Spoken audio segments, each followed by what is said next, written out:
வாழியதிராசன் வாழியதிராசன் வாழியதிராசனென வாழ்த்துவார்.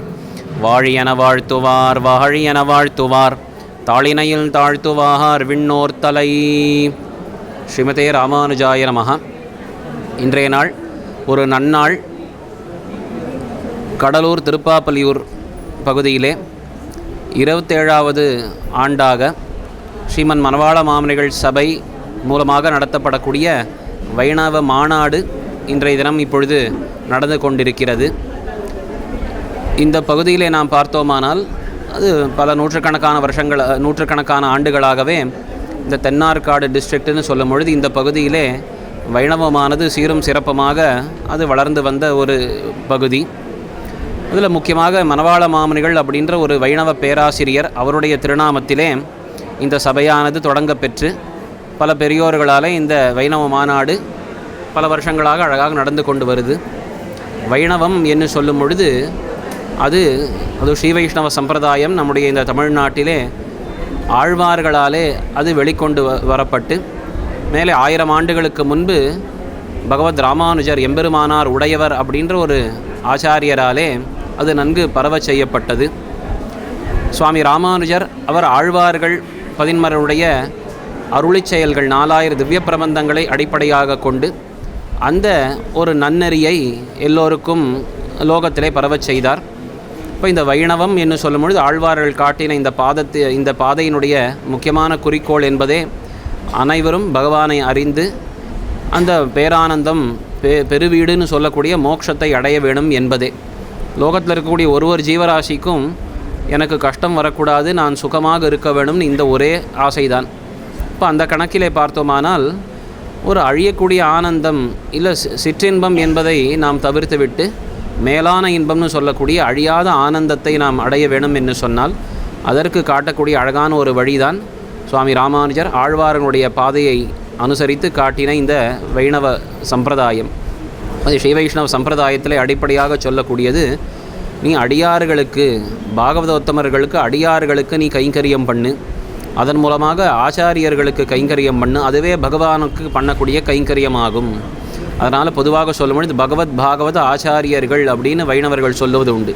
பகவானுக்கும் பகவானை காட்டி கொடுத்த ஆச்சாரியர்களுக்கும் ஆச்சாரியர்களுக்கு மிக ஆச்சாரியர்களை நமக்கு காட்டி கொடுத்த அடியார்கள் பாகவதோத்தமர்களுக்கும் நாம் என்றைக்கும் அடியவர்களாக இருக்க வேணும். அடியேன் அப்படின்னு சொல்லுவது தான் இந்த வைணவத்தினுடைய சாராம்சமே. இப்போ நான் அப்படின்ற அந்த அகங்காரம் மேல் எழாமல் அடியேன் என்று அப்படி நாம் ரொம்ப வினயத்துடன் இருக்க வேணும் அப்படின்றது எம்பெருமானார் காட்டின பாதை.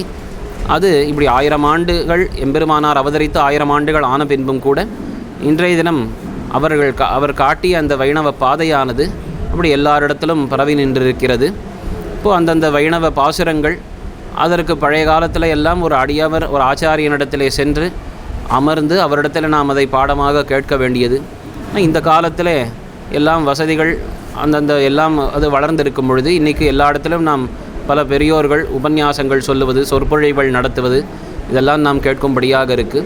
அதனால் அந்த காலத்தை காட்டிலும் இந்த காலத்தில் இன்னும் வைணவ கருத்துக்கள் இப்படி எல்லோரிடத்திலும் அது நன்கு பரவி சென்றிருக்கிறது. எம்பெருமானாருடைய ஆசை, ராமானுஜர் ஆசைப்பட்டது என்பதே எல்லோரும் உஜ்ஜீவனம் அடைய வேணும். லோகம் எல்லாருமே அது இன்னார் இணையார் அப்படின்னு இல்லாமல் எல்லா ஜீவராசிகளும் பசு பறவை பட்சிகள்னு தொடங்கி எல்லாமே கூட அப்படி அந்த பகவானை அறிந்து நல்ல நிலையை அடைய வேண்டும் என்பது அவருடைய அந்த ஒரு பறந்து விரிந்த ஒரு மனம். அதனால் அப்பேற்பட்ட அந்த ஒரு ஆசையானது இன்றைக்கு பல விதங்களில் இந்த நவீன யந்திரங்கள் வந்த காலத்திலும் கூட அது பலவிதமாக எம்பெருமானாருடைய கருத்துக்கள் எல்லோருக்கும் போய் சேருகிறது.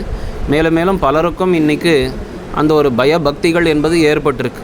நாம் இந்த சரியான காரியத்தை பண்ண வேண்டும், தவறானதை பண்ணக்கூடாது.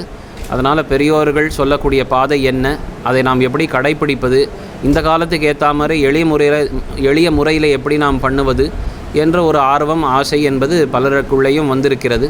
அது ஒரு நல்ல ஒரு அறிகுறி.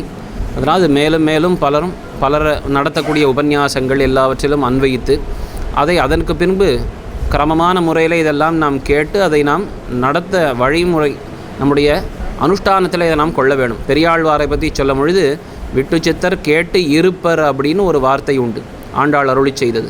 அதனால் நல்ல விஷயங்களை நாம் கேட்க வேணும், கேட்டபடி நாம் நிற்க வேணும், இருக்க வேணும்ன்றது முக்கியமானது.